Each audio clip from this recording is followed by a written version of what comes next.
नमस्कार दोस्तों, आपका बहुत-बहुत स्वागत है। दोस्तों, आज हम एनवीएस टीजीटी का सोशल साइंस का प्रीवियस ईयर का क्वेश्चन सॉल्व करने की कोशिश करेंगे और ये प्रीवियस ईयर का जो एग्ज़ाम है वो आपका 28 नवंबर 2022 को हुआ था, जिसका हम शिफ्ट 1 सॉल्व करेंगे और इसमें हम सॉल्व करेंगे आपका ज्योग्राफी पार्ट। 20 नंबर का जो ज्योग्राफी था, 20 क्वेश्चन जो थे, उनको सॉल्व करने की कोशिश करेंगे। दोस्तों, वैसे तो इसमें 150 क्वेश्चन पूछे जाते हैं आपके। 150 में आपका जो 80 क्वेश्चन होता है, 80 क्वेश्चन आपके डोमेन के रहते हैं, ठीक है? जिसमें आपका ज्योग्राफी हो गया, इकोनॉमिक्स हो गया, पॉलिटी एंड हिस्ट्री वगैरह ये हो जाता है, ठीक है? और बाकी का जो होता है आपका लैंग्वेज का होता है, लैंग्वेज 1, लैंग्वेज 2, कुछ आपका जीके सेक्शन भी आता है, रीजनिंग भी आता है, ठीक है? तो आपको बता दें पूरी तरह से कि किस तरह से रहता है। आपका रीजनिंग एबिलिटी रहता है, आईसीटी का नॉलेज रहता है, टीचिंग एप्टीट्यूड रहता है, ठीक है? जनरल हिंदी रहता है, जनरल इंग्लिश रहता है और आप हिंदी की जगह रीजनल लैंग्वेज भी अडॉप्ट कर सकते हैं जो अदर नॉन हिंदी वाले लोग होते हैं, ठीक है? तो जो डोमेन नॉलेज है, डोमेन नॉलेज आपका रहता है 80 क्वेश्चन, ठीक है? तो हम देर ना करते हुए ये पेपर है आपके पास, ये आप डिस्क्रिप्शन बॉक्स में जाके आप डाउनलोड कर सकते हैं, ठीक है? तो हम हिंदी में ही डिक्टेट करेंगे आपका। चलते हैं हिंदी वाले पार्ट को लेकर ट्राई करते हैं, ठीक है? ये आपका इसमें जो ज्योग्राफी था, ज्योग्राफी सेक्शन था 101 से लेकर, ठीक है? तो ये हमारा आ गया यहाँ पे। तो पहला क्वेश्चन है, 20 क्वेश्चन करने वाले हैं। पहला क्वेश्चन है कि निम्नलिखित में से कौन सा एक पटल विरूपण से संबंधित है? यानी कि पटल विरूपण मतलब डायट्रोफिज्म, ठीक है? पटल विरूपण मतलब डायट्रोफिज्म, ठीक है? तो कौन कौन सा संबंधित है? परिवर्तनीय प्रक्रिया है, ज्वालामुखीयता है, ज्वाला भूकंप है और प्लेट विवर्तनिकी है, ठीक है? तो इसमें हमें विकल्प छांटने हैं, ठीक है? क्या छांटने? विकल्प छांटने। तो पहले तो देख लेते हैं कि पटल विरूपण है क्या? पटल विरूपण या डायट्रोफिज्म क्या होता है, ठीक है? तो जो पृथ्वी की जो भूपर्पटी है, आपका भूपर्पटी है यानी कि आपका जो पर्पटी अपर लेयर है, उसमें अगर कुछ उछाल आता है, ठीक है? उसमें कुछ ऊपर उठना हो या उसमें कुछ भ्रंश होना, ये सारी जो प्रक्रियाएं हैं, ये आती है पटल विरूपण, जिससे पता ही चल रहा होगा आपका पटल का विरूपण होना, रूप परिवर्तित हो जाना। तो इसमें कौन सी प्रक्रिया है? जब पर्वत निर्माण प्रक्रियाएं होती हैं तो ये भी आएगा इसमें। भूकंप भी आता है, भूकंप से भी जो भूपर्पटी है उसकी शेप बिगड़ जाती है और प्लेट विवर्तनिकी सिद्धांत इससे भी होती है। लेकिन जो ज्वालामुखी है, ज्वालामुखी एक पर्टिकुलर जगह पे निकलता है, वो भी एक वेंट बन जाती है उसके थ्रू ज्वालामुखी होता है। तो बी ऑप्शन नहीं होगा यहाँ पे। जो विकल्प बी है, बी इसका राइट आंसर नहीं होगा। तो बी हमारा देख लेते हैं कौन सा आएगा। तो ए, सी और डी। तो हमारा जो सेकंड ऑप्शन है, ए, सी एंड डी, ये हमारा राइट हो जाएगा, ठीक है? ये हमारा सही उत्तर हो जाएगा। अगले क्वेश्चन पे चलते हैं। अगला क्वेश्चन क्या है कि निम्नलिखित में से किस मृदा का विकास दक्कन के पठार के पूर्वी तथा दक्षिणी भाग में कम वर्षा वाले उन क्षेत्रों में हुआ है जहां रवेदार आग्नेय चट्टानें पाई जाती हैं? तो इसका उत्तर हो जाएगा हमारा लाल और पीली मृदा। क्या उत्तर हो जाएगा हमारा? लाल और पीली मृदा, ठीक है? इसका उत्तर हो जाएगा। जो नेक्स्ट क्वेश्चन है, क्वेश्चन नंबर थर्ड और क्वेश्चन पेपर के अकॉर्डिंग 103 नंबर। तो इसका क्या है? भारतीय परंपरा के अनुसार शिशिर ऋतु भारतीय कैलेंडर के अनुसार किन महीनों में आती है? अब यहाँ पे भारतीय कैलेंडर के अनुसार पूछा गया है, आपको हिंदी महीनों के नाम याद होने चाहिए। तो ये आती है आपकी माघ एवं फाल्गुन, माघ एवं फाल्गुन के महीनों में आती है, ठीक है? तो महा में ये आती है, ठीक है? तो बाकी और भी ऋतु हैं, जैसे आपका वसंत ऋतु है, ठीक है? बसंत ऋतु हो गया, आपका ग्रीष्म ऋतु हो गया, वर्षा ऋतु हो गया, आपका शरद ऋतु हो गया, ठीक है? आपका हेमंत, हेमंत ऋतु आपकी दिवाली के आसपास आती है। फिर आती है शिशिर ऋतु, जिसको आप शीत ऋतु भी बोल सकते हैं, ठीक है? ये शीतकालीन मौसम होता है, ध्यान रखिएगा। अगला क्वेश्चन क्या है हमारा? क्वेश्चन नंबर 104 कि कोपेन की योजना के अनुसार गंगा का मैदान क्षेत्र किस जलवायु के अंतर्गत आता है? तो ये आता है आपका CWG। क्या आ जाएगा आपका CWG। और इस प्रकार की जलवायु क्या है आपके उत्तरी मैदान में पाई जाती है। यहाँ पे क्या होता है आपका गर्मियों में जो तापमान है वो अत्यधिक हो जाता है, 40-45 डिग्री तक चला जाता है, और सर्दियों में जो जो तापमान है वो आपका 25-26 डिग्री तक गिर कर आ जाता है। ठीक है। और CWG प्रकार की जो जलवायु होती है वो सर्दियों में, सर्दियाँ कैसी होती हैं? शुष्क होती हैं। कैसी होती? शुष्क होती हैं, ध्यान रखिएगा। ओके। अगला प्रश्न जो है, प्रश्न नंबर हमारा 5। ठीक है। 5 क्या है? हिमालय का कौन सा उपखंड जाफरान की खेती के लिए जाना जाता है? जाफरान की खेती कहाँ होती है दोस्तों? तो ये होती है आपकी कश्मीर हिमालय में। आपने देखा होगा जाफरान की खेती होती है, केसर की भी खेती होती है। तो ये हो गया आपका कश्मीर हिमालय। अगला प्रश्न क्या है? अगला प्रश्न आपका, अगला प्रश्न आपका,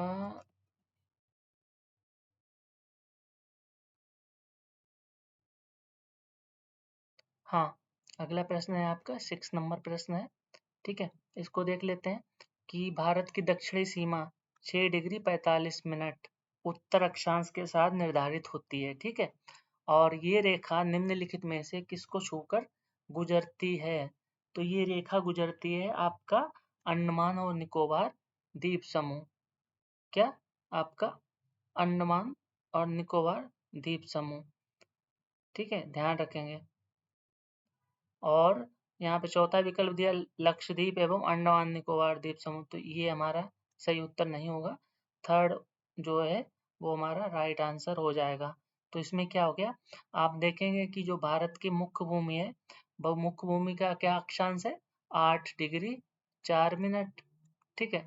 लेकिन संपूर्ण भारत की बात करें जिसमें द्वीप भी शामिल है, तो अंडमान निकोबार का जो दक्षिणी सीमा है वो 6 डिग्री 45 मिनट। ठीक है। तो इस तरह से हम इसको डिस्क्राइब करते हैं। फिर अगला क्वेश्चन क्या है आपका? अगला क्वेश्चन 7वां नंबर है। यदि अक्षांश समांतरों को एक के अंतराल पर पूरे ग्लोब पर खींचा जाए तो विषुवत रेखा सहित अक्षांश समानांतरों की कुल संख्या क्या होगी? तो ये संख्या हो जाएगी आपकी 180। कितनी हो जाएगी? 180। जबकि यहाँ पे जो विकल्प दिया गया है वो आपका 179, 180, ठीक है, 360, इस तरह से विकल्प दिया गया है। तो यहाँ पे विकल्प गलत दिया गया है, जबकि होना क्या चाहिए? 180 होना चाहिए। क्यों होना चाहिए?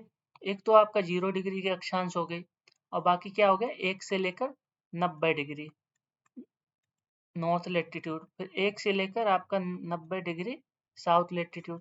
तो 90 90 कितना हो गया आपका? कितना हो गया आपका? 180 प्लस जो 0 डिग्री की रेखा है इसको भी जोड़ लो, तो कितना हो जाएगा? 180। तो विकल्प जो है वो गलत दिए गए थे। ठीक है, ध्यान रखेंगे। अगला प्रश्न क्या है कि महाभारत में विश्व को किस रूप में देखा गया? महाभारत का जो समय था उस टाइम पे विश्व को किस रूप में देखा गया? तो विश्व गोला देखा गया। चौथा नंबर विकल्प सही हो जाएगा, गोलाकार था विश्व, जो चारों ओर से जल से घिरा हुआ था। ऐसी किंवदंतियां और कहानियां हुआ करती थी उस टाइम पे कि इसको गोलाकार रूप में देखा गया है। तो अगला प्रश्न क्या है हमारा? सामान्यतः नाइट्रोजन यौगिकीकरण द्वारा ही प्रयोग में लाई जाती है। सामान्यतः नाइट्रोजन को जो हम कैसे यौगिकीकरण कंपाउंड फॉर्म में प्रयोग करते हैं, निम्नलिखित में से कौन सा घटक इसमें सबसे ज्यादा योगदान देता है? तो विकल्प हमारे हैं क्या? वायुमंडलीय यौगिकीकरण, ठीक है, जैव यौगिकीकरण, औद्योगिक यौगिकीकरण, और समान रूप से सभी। ठीक है। तो ये हो जाएगा आपका विकल्प नंबर 4 कि वायुमंडलीय यौगिकीकरण भी होता है। जैव जो होते हैं आपका, जो मटर हो गया या दालें हैं, इनके जो जड़ों में राइजोबियम वगैरह होते हैं वो भी योगदान देते हैं। ठीक है। औद्योगिक यौगिकरण क्या हो गया आपका? इसको फर्टिलाइजर फॉर्म में हम एनपीके वगैरह में यूज करते हैं। तो इसका विकल्प क्या हो जाएगा? सभी हो जाएगा। ठीक है। कुछ एंजाइम्स होते हैं, ठीक है, कुछ बैक्टीरिया होते हैं जैसे राइजोबियम हो गया, इसके थ्रू हम ये क्या करते हैं, नाइट्रोजन को नाइट्रेट में, ठीक है, और अमोनिया में परिवर्तित कर देते हैं, और फिर जो जड़ें हैं पौधों की वो इसको अवशोषित कर लेती हैं, ठीक है, ध्यान रखेंगे, इतना पढ़ा होगा आपने। तो हमारा ये विकल्प हो जाएगा सभी। अगला प्रश्न क्या है, 110 नंबर है, जिसमें क्या है, इस समय चंद्रमा और सूर्य एक दूसरे के समकोण पर होते हैं, ठीक है, किसके संदर्भ में बात करनी है, निम्न ज्वार के संदर्भ में, कथनों पर विचार करिए। तो ये निम्न ज्वार कब होता है, जब समकोण पर होते हैं, बिल्कुल सही बात है। चंद्रमा और सूर्य के गुरुत्व बल एक दूसरे के विरुद्ध कार्य कर रहे होते हैं, ये भी बात सही है बिल्कुल। सामान्यतः बृहत ज्वार निम्न ज्वार के बीच 7 दिन का अंतराल होता है, ये भी बात बिल्कुल सही है, ठीक है, 7 दिन का अंतराल होता है, क्योंकि चंद्रमा का जो एक चक्कर होता है वो 28 दिन में लगता है। तो सूर्य और चंद्रमा इस स्थिति में इस स्थिति में प्रत्येक 7 दिन में आते हैं, तो दोनों विकल्प आपके सही हैं, ठीक है, ध्यान रखेंगे, दोनों विकल्प क्या है, आपके सही हो जाएंगे। ओके, अगले प्रश्न पर विचार कर लेते हैं। अगला प्रश्न क्या है, प्रश्न नंबर 11, ठीक है, इस लेक्चर का, और क्वेश्चन पेपर के अनुसार 111। तो कथनों पर विचार करना है। तो पहला कथन क्या है, ज्वालामुखी क्रिया जलवायु परिवर्तन का एक कारण है, ठीक है, बिल्कुल सही बात है, जलवायु परिवर्तन का कारण है, क्योंकि ज्वालामुखी जब फटता है तो बहुत सारी धूल, कंकड़, पत्थर और हीट भी निकलती है, कार्बन डाइऑक्साइड भी निकलती है, गैसें भी निकलती हैं। बी क्या है, पिनाटोबा तथा एल्सियोन ज्वालामुखी उद्भेदनों के बाद पृथ्वी का औसत तापमान कुछ वर्षों के लिए कुछ सीमा तक बढ़ गया था, ये एनसीईआरटी में दिया गया है, बिल्कुल सही बात है, दोनों विकल्प जो है हमारे वो सही है। अब ये डिपेंड करता है कि ज्वालामुखी की इंटेंसिटी जो है वो कितनी है, ठीक है, इस पर निर्भर करता है कि वो कितने बड़े क्षेत्र को प्रभावित कर रहा है। अब अगला प्रश्न क्या है, प्रश्न नंबर 12 है कि विश्व का सबसे ऊंचा ज्वार भाटा कहाँ पे, फंडी की खाड़ी में आता है, और फंडी की खाड़ी जो है कहाँ स्थित है, तो फंडी की खाड़ी जो है वो आपका कनाडा में स्थित है, इसका उत्तर क्या हो जाएगा, कनाडा। अब विश्व का सबसे ऊंचा जो ज्वार है वो कहाँ आता है, कनाडा में आता है, और ये कहाँ है, नोवा स्कोटिया। नोवा स्कोटिया एक जगह है, नोवा स्कोटिया, ध्यान रखेंगे, में एक जगह है, वहां पे फंडी की खाड़ी है, और यहाँ पे लगभग 15 से 16 मीटर लंबा ज्वार भाटा आता है, ध्यान रखिएगा, ठीक है। अब अगले प्रश्न पर विचार कर लेते हैं। अगला प्रश्न क्या है हमारा, प्रश्न नंबर 13 है। तो नीचे कथन है और उसका एक कारण है। तो विषुवत वृत्त के पास महासागरीय जल का स्तर मध्य अक्षांशों की अपेक्षा 8 सेंटीमीटर अधिक ऊंचा होता है विषुवत वृत्त के पास, जिससे बहुत कम प्रवणता उत्पन्न होती है तथा जल का बहाव ढाल के नीचे की तरफ होता है। अब यहाँ पे देखने वाली बात है, लॉजिक क्या है कि विषुवत वृत्त पर जो पृथ्वी की त्रिज्या है वो सर्वाधिक है, और सर्वाधिक है तो गुरुत्वाकर्षण बल जो है वो सबसे निम्न होगा, और गुरुत्वाकर्षण बल अगर निम्न है तो जाहिर सी बात है कि जल का स्तर ऊंचा होगा, तो ये बात सही है, और ऊंचा होगा तो उच्च स्तर से निम्न स्तर की तरफ जल का बहाव होगा। कारण क्या है, सौर ऊर्जा से गर्म होकर जल फैलता है, तो ये भी हमारा कारण सही है, ये भी कारण क्या है, सही है। तो दोनों कारण जिम्मेदार हैं जो मैं बता रहा हूँ, अगर ऐसा आता है क्वेश्चन में तो ये भी बात सही होती है, क्योंकि इंसोलेशन भी सर्वाधिक प्राप्त होता है विषुवत रेखा पर, तो जल क्या होता है, फैलता है, तो दोनों ए और आर दोनों सही है, तथा आर ए की सही व्याख्या करता है, ठीक है, ध्यान रखें। दोस्तों अगला प्रश्न क्या है, प्रश्न नंबर 14 है। शुद्ध विकिरण संतुलन में अधिशेष क्षेत्र में होता है, जो विकिरण उत्पन्न होता है उसमें अधिशेष कहाँ उत्पन्न होता है, तो अधिशेष जो उत्पन्न होगा आपका उष्णकटिबंधीय क्षेत्र में।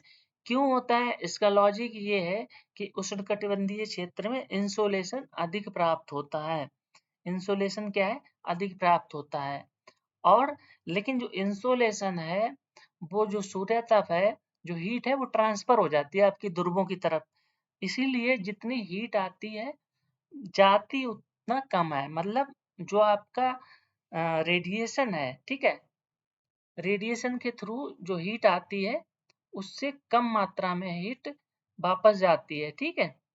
और जो टेरेस्ट्रियल रेडिएशन होता है, मतलब आपका पार्थिव विकिरण जो है, ठीक है, उसके थ्रू हीट कम जाती है, जबकि शॉर्ट वेव रेडिएशन जो है, इंसोलेशन है, वो अधिक प्राप्त होता है। तो जो सरप्लस है यानी कि अधिशेष है, वो आपका उष्णकटिबंधीय क्षेत्र में ही होता है। प्रश्न नंबर 15 देख लेते हैं। प्रश्न नंबर 15 क्या है? निम्नलिखित हिमनद स्थल रूपों में उसकी पहचान करें जो कि अन्य से मेल नहीं खाता है। तो इसमें कौन सा हो जाएगा आपका? एस्कर जो है, एस्कर मेल नहीं खाता है, ठीक है। ये विकल्प हमारा सही उत्तर हो जाएगा। ओके, अगले प्रश्न पर विचार कर लेते हैं। प्रश्न नंबर है आपका 16। 16 क्या है? निम्नलिखित में से अपक्षय प्रक्रियाओं के प्रमुख प्रकारों में शामिल हैं। कौन सी प्रक्रिया शामिल है? रासायनिक अपक्षय, बिल्कुल सही बात है। आपका यांत्रिक अपक्षय, मतलब आपका मैकेनिकल वेदरिंग, ये भी सही बात है। भूवैज्ञानिक अपक्षय, ठीक है, ये नहीं है। आपका जैविक अपक्षय ये है। तो ए बी डी कहाँ पे है? ए बी डी आपका विकल्प नंबर 3, ये हमारा सही उत्तर हो जाएगा। और नेक्स्ट क्वेश्चन पर विचार कर लेते हैं। नेक्स्ट क्वेश्चन क्या है? 117, 17 नंबर है हमारा। निम्न में से अपरदन के कौन से कारक जलवायु दशाओं द्वारा नियंत्रित होते हैं? कौन से कारण है जलवायु दशाओं द्वारा नियंत्रित होते हैं? तो पहला क्या है? वायु, भौमजल, हिमानी, लहरें, ठीक है।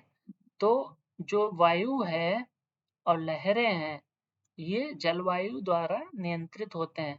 भौमजल और हिमानी पे जलवायु का असर नहीं पड़ता है, ठीक है, ध्यान रखिएगा। तो ए और डी, ए और डी हमारा सही उत्तर हो जाएगा, ठीक है, ध्यान रखेंगे। अगला जो प्रश्न है, अगला प्रश्न क्या कहता है? अगला प्रश्न कि निम्नलिखित में से कौन सा आग्नेय शैलों के संबंध में सही है? आग्नेय शैलों के संबंध में कौन सा सही है?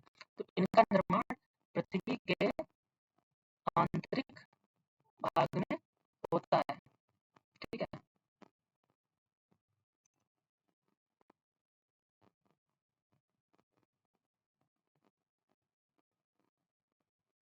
इनका निर्माण कहाँ होता है दोस्तों? पृथ्वी के आंतरिक भाग में मैग्मा एवं लावा से होता है। दूसरा विकल्प क्या है?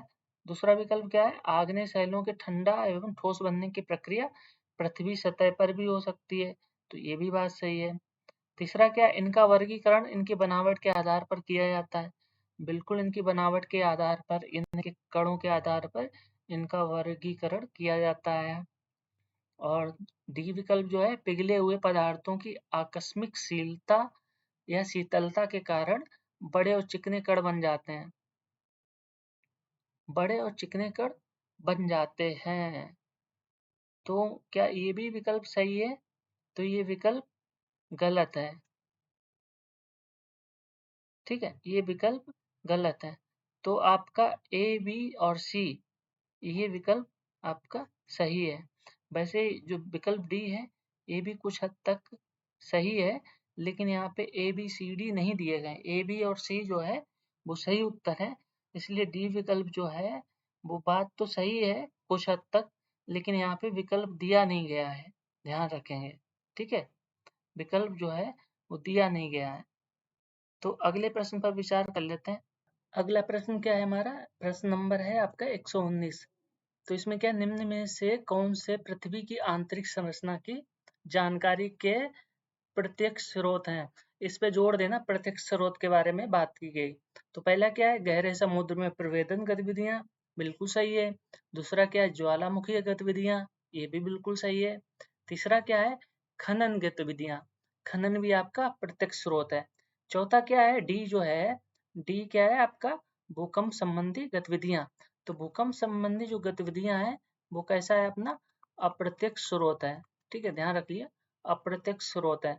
तो ए और बी और सी जो है हमारा सही विकल्प हो जाएगा, ठीक है।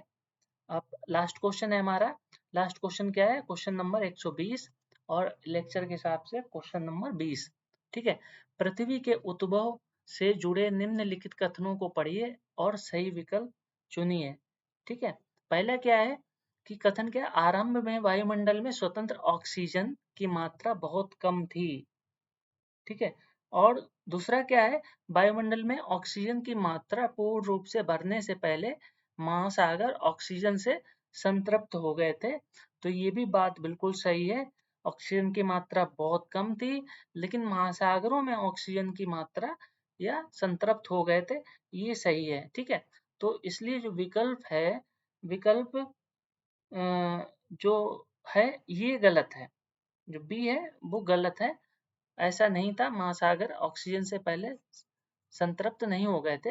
विकल्प ए सही है और विकल्प बी जो है वो हमारा गलत है। तो इसका क्या हो जाएगा, थर्ड ऑप्शन इज राइट। ए सही है लेकिन बी गलत है। तो दोस्तों इस तरह से जो ज्योग्राफी का सोशल साइंस का जो पेपर हुआ था, जो एनवीएस का नवोदय विद्यालय समिति का, उसको हमने सॉल्व करने की कोशिश की है और ये सारे के सारे क्वेश्चन जो है एनसीईआरटी से पूछे गए हैं। तो दोस्तों अगर आपको आपको ये वीडियो सही लगे तो लाइक करें और चैनल को सब्सक्राइब करें। बहुत बहुत धन्यवाद। आपका दिन शुभ हो।